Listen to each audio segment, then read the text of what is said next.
March 8, 2026, Sunday. Narito pong muli ang Batang Pista para bigyan ng mga tips at kiya para sa pakarera ng Metro Manila Turf Club, kung saan meron po tayong siyam na pakarera na magsisimula sa ganap na alas 2 ng hapon. Tara, tumpisa na po natin.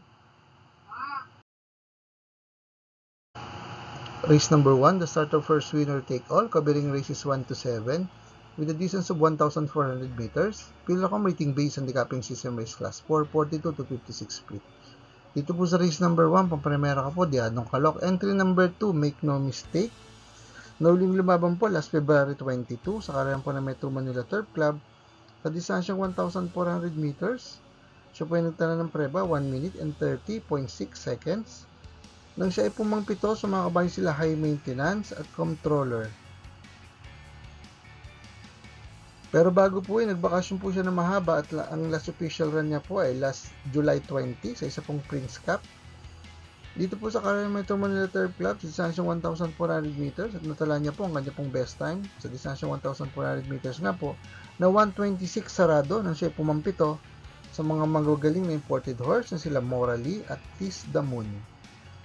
Kunigong Panigundo, entry number 8, Houdini, nauling lumaban naman po last February 14 sa karera po ng Philippine Jockey Club sa distansyang 1,400 meters. Siya punta na magandang preba 1:26.6 nang siya ay pumangpito. Sumakabayan sila Paris with Bronze at High Dollar. Ang pinakamagandang preba naman pong naitala sa distansyang 1,400 meters na tatakbuhan nila ngayon dito po sa karera Metro Turf ay nagawa niya last November 23 kung sa siya po ay nagpreba ng magandang tiyempong 1:26.6 nang siya ay nasigundong dikit sa nanalong kabayan si Mahusay Ay. Pantersero ko na rin po, entry number 7, Concrete Solution, na uling lumaban po last February 14 sa karera po ng Philippine Jockey Club sa distansyang 1,400 meters at siya po yung tala magandang preba 1:25.8 nang siya ay pumanglima sa mga kabayan sila Paris with Bronze at High Dollar. Ang pinakamagandang preba niya naman pong naitala sa distansyang 1,400 meters sa paglalabanan nila ngayon dito po sa karera Metro Turf ay nagawa niya last December 29 kung sa siya po ay nagpreba ng magandang tiyempong 1:26.2 nang siya ay nasigundo sa nanalong kabayan si Unchained Melody. Good luck po. Race number 2, the start of first week 5, covering races 2 to 6 with a distance of 1,400 meters. KDJM Anniversary Special Race 2. Dito po sa race number 2, solo ko na po entry number 4, Bridgestone, nauling lumaban po last December 28. Sa isa pong stakes race, dito po sa karera naman po ng Philippine Jockey Club sa distansyang 2,000 meters. At siya po ay nagpreba ng 2 minutes and 2.1 seconds nang siya ay nasigundong dikit sa magaling na kabayan si Ace of Diamonds. Hinalo niya po sa datingan ng Tumersero na si Street Swag. Ang pinakamagandang preba niya pong naitala sa distansyang 1,400 meters sa paglalabanan nila ngayon ay nagawa niya last August 31. So po ay nagpreba ng 1:23.4 nang siya ay nasigundo sa nanalong kabayan si Andiamo Aferense. Ang pinakahuling panalo naman pong naitala ay nagawa niya last October 12.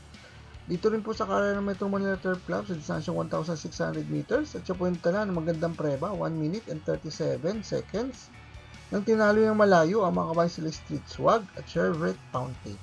Good luck po. Race number 3, the start of second winner take all, covering races 3 to 9 with a distance of 1,400 meters. KDJM Anniversary Special Race 1.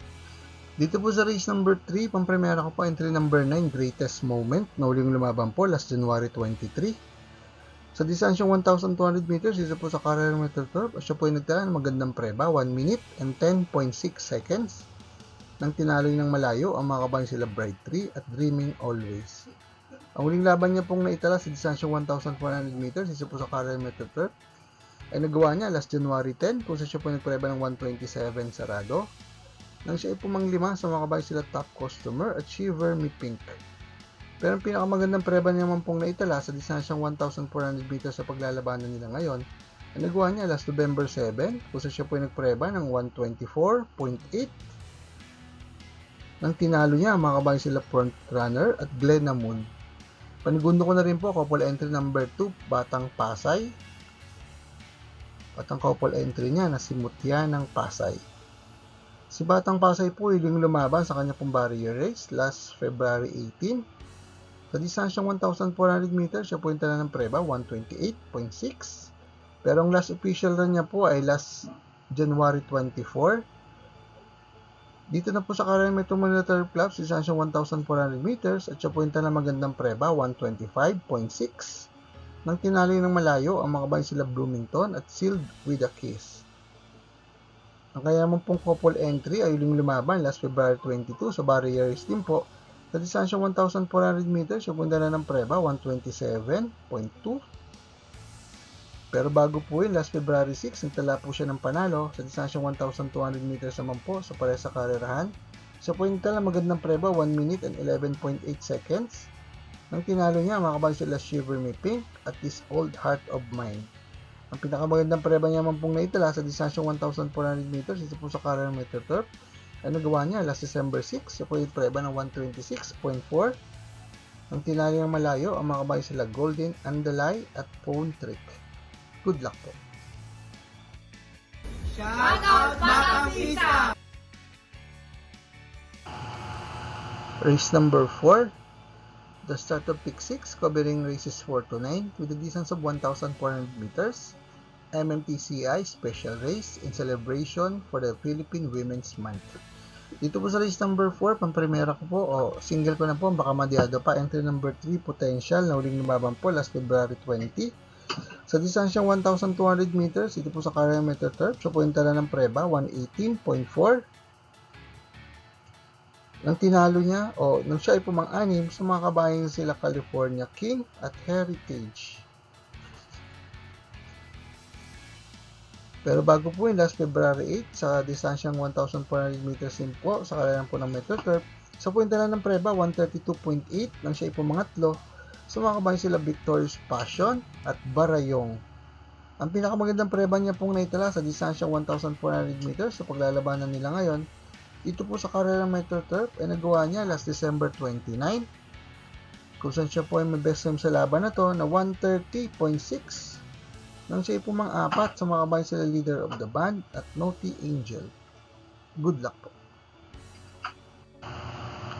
Race number 5. The start of second Pick 5, covering races 5 to 9 with a distance of 1,400 meters. Pinaka rating based handicapping system race class 4, 42 to 56 feet.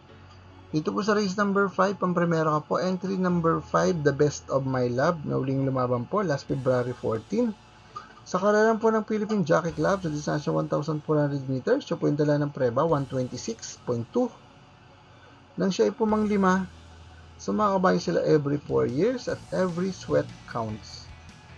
Pero bago po yung last January 31, sa pares sa distansya at karerahan, siya po yung tala ng panalo at nagtala po ng pares sa prebang 126.2. Nang tinalo ng malayo, ang mga kabayan sila Darley Bell at Thunderstorm. Panigundo ko po, entry number 11, Transform, na stakes race veteran, na huling lumaban po last February 1.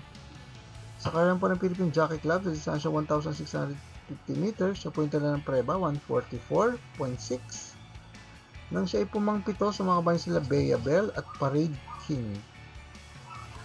Pero bago po yun, last December 14, sa distansyang 2,000 meters naman po, sa karayan po ng Philippine Jockey Club din, so pintala ng preba, 2 minutes and 5.4 seconds, nang siya ay pumangatlo, sa mga kabayan sila Don Julio at Easy Dust It. Ang huling labang niya pong naitala sa distansyang 1,400 meters ay nagawa niya sa isang barrier race. Last October 5, sa karayan po ng Metro Turf, siya po yung nagpreba lamang ng 1 minute and 30.8 seconds. Ang huling panalo naman pong naitala ay nagawa niya last April 13 sa distansyang 1,600 meters. Ito po sa karayan Metro Turf, siya po yung tala ng preba, 142.6. Nang tinalo niya, ang mga kabayan sila Benalot AU at Blackjack. Pang-tercero ko po, Diado, ito number 8, Big Battle, huling lumaban po last February 20. Dito na po sa Carayan Metro Manila Turf Club, sa distansyang 1,200 meters, siya po yung tala ng preba, 113.8, nang siya ay pumang-apat. Sa mga kabayan sila Buntay Shore at This Girl is on Fire. Ang huling labang niya pong naitala sa distansyang 1,400 meters dito po sa karera ng MetroTurf ay nagawa niya last January 11 kung saan siya po ay nagpreba ng 126.6. Nang siya inalyamado, ngunit po mga 3 lamang, sumakabayan sila Carmela Slab at Swift Andre. Ang pinakamagandang preba niya man pong naitala sa distansyang 1,400 meters dito po sa karera ng MetroTurf ay nagawa niya last November 23 kung saan siya po ay nagpreba ng 125.4. Nang siya ay pumangpito, sumakabayan sila Charge the Castle at River Rose. Good luck po. Paalaala mga katropang karerista, please click like, subscribe, and hit the notification button para makatanggap ng mga updated videos and race results. Race number 6, the start of Peak 4, covering races 6 to 9, with a distance of 1,400 meters. Winner ako making based on the capping system race class 5, 17 to 41 split. Dito po sa race number 6, pang primera ka po, ang sa Tiempo, entry number 6, High Octane, na huling lumaban po last February 1. Sa isa pong stakes race, sa karera po ng Philippine Jockey Club, sa distansyang 1,650 meters, at siya po yung tala ng preba, 144.6, nang siya ay pumangsyam, sumakabayan sila Midnight Bell at Open Billing. Pero bago po yun, last December 31, dito lang po sa karera ng Metro Manila Turf Club, sa distansyang 1,400 meters na tatagpuan nila ngayon, siya po yung tala ng magandang preba, 126 sarado, ng tinali ng malayo. Ang mga kabayan sila Mount Pia Payungan at Harana. Panigundo ko po, entry number 5, Full Combat Order, na nilababan po last February 22. Sa karera po ng Metro Manila Turf Club, sa distansyang 1,400 meters, siya po yung tala lamang ng preba, 132 sarado. Nang siya ay tumersero llamado, ngunit pumangwalo lamang sa mga kabayan sila Uncle Vines at Majestic Star. Ang pinakamagandang preba niya man pong naitala sa distansyang 1,400 meters, isa po sa karera ng Metro Manila Turf Club, ay nagawa niya last October 31 kung sa siya po ay nagpreba ng 126.6. Nang siya ay nalyamado, ngunit na segundo lamang sa nanalong kabayan si Ruby Bell. Good luck po. Race number 7, the last DD plus 1 event, covering races 7 to 9, with a distance of 1,400 meters. Pero ako rating based on the capping system race class 5, 17 to 41 split. Dito po sa race number 7, pamprimera ko po, Diadong Calooc, entry number 3, Kalanggaman Island, na huling lumaban po last February 20. Sa distansyang 1,200 meters, dito po sa karera ng Metro Manila Turf Club, at sa punta na ng preba, 1 minute and 17.4 seconds, nang siya ay nalyamado, ngunit pumalima lamang sa mga kabayan sila Regal at Barayong. Ang pinakamagandang preba niya pong naitala sa ngayon sa distansyang 1,400 meters sa paglalabanan nila ngayon, ay nagawa niya last October 12, kung siya po ay nagpreba ng 128.2. Nang siya ay pumanglima sa mga kabayan sila Real Equity at Margot. Kunin ko panigundo, entry number 2, Aliana, na huling lumaban po last January 11 sa distansyang 1,400 meters. Dito po sa karera ng Metro Turf, siya po itala ng preba, 131.8, nang siya ay pumangsyam. Sumakabayan sila Mayten at Feisty.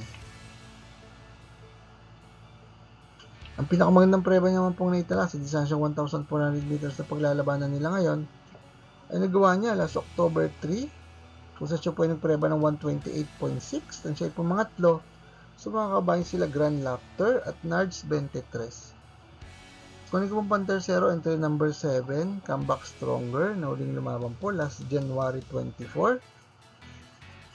Sa distansyang 1,400 meters, dito po sa karera ng Metro Turf, at siya po ay nagpreba lamang ng 1 minute and 40.4 seconds.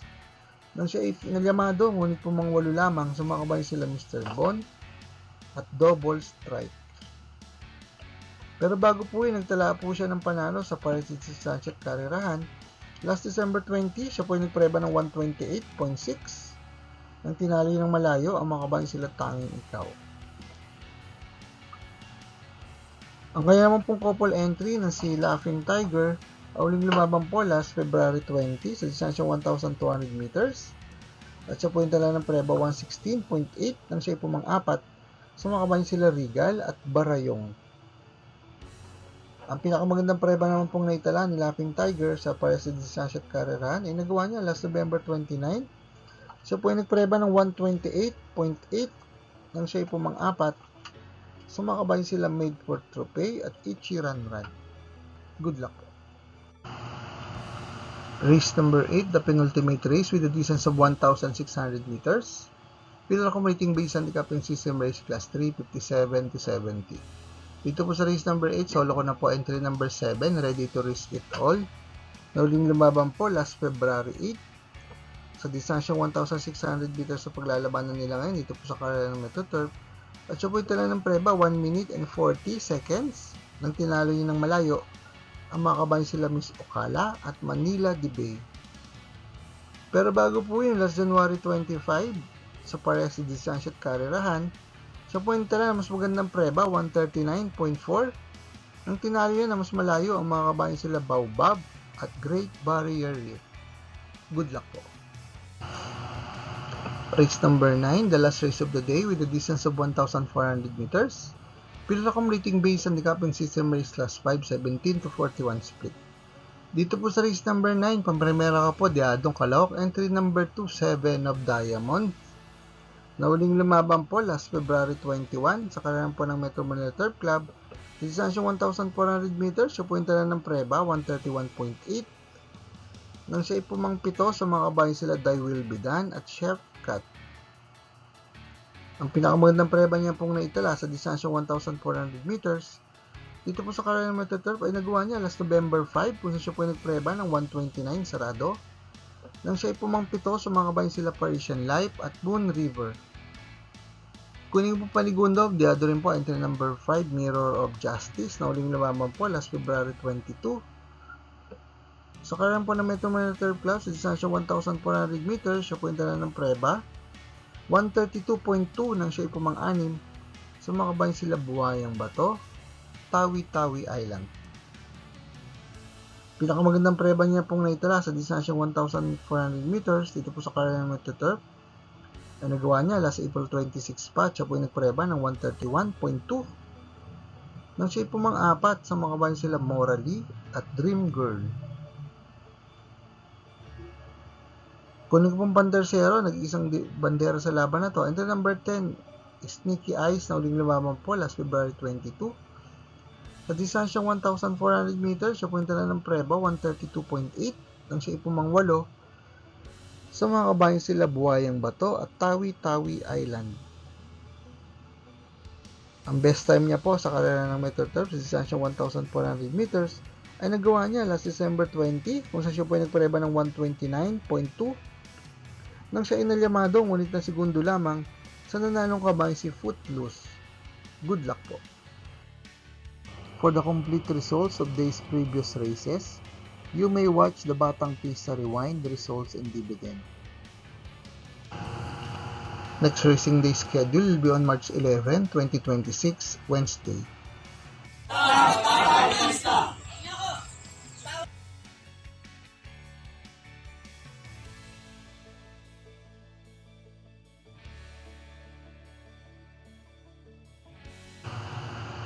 Shoutout po natin ang ating mga kapista na si Sir Buster. Maraming salamat din po sa ating mga bagong subscribers at mga kapista.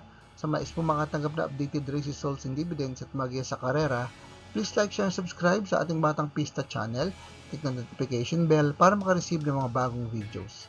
Paalaala mga kapista, ng karera po iting libangan lamang at gamitin lamang pong sobra sa ayon sa ating kakayanan. Good luck and happy racing to all!